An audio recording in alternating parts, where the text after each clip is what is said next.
Welcome to 2021. Meet the new boss, same as the old boss. We're going to start out the year with Communion Town by Sam Thompson, which is not a novel. It's a short story collection. Or maybe it's not. It could very well be a collection of essays disguised as short stories, disguised as a novel. But don't be put off by that. It's actually pretty good.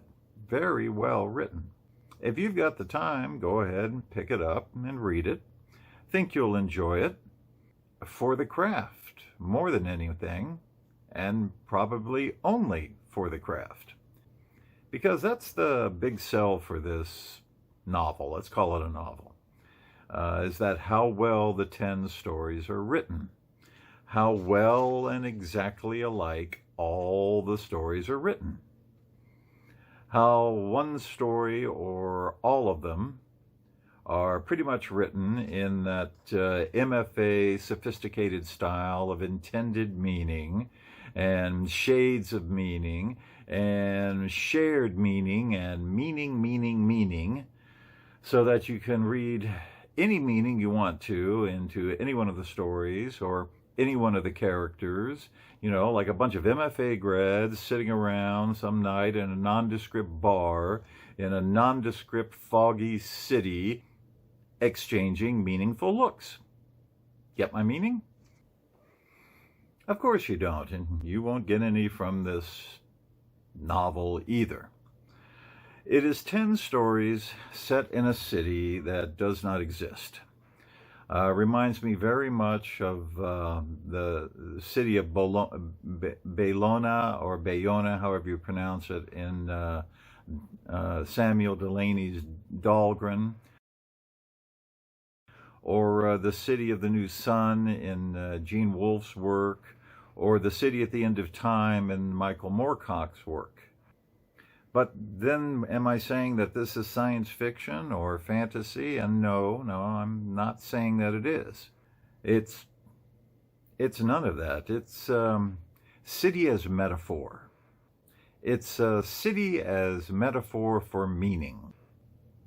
Even though there's monsters and dimensions and odd goings-on here and there. But don't think this is speculative fiction or anything like that. Because if you think that, that's like so gauche, because this is art. Yeah, that's it. This is art.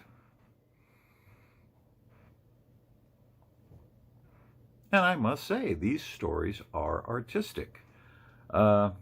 Very well written, as I've said.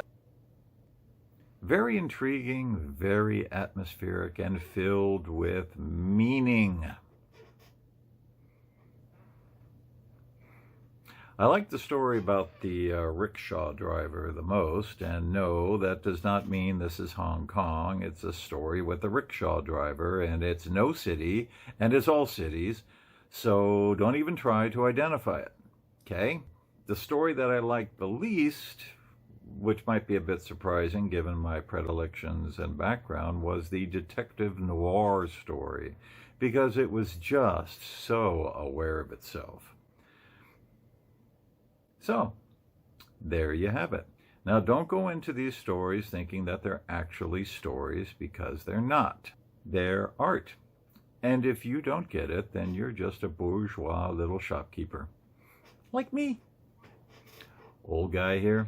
See you later.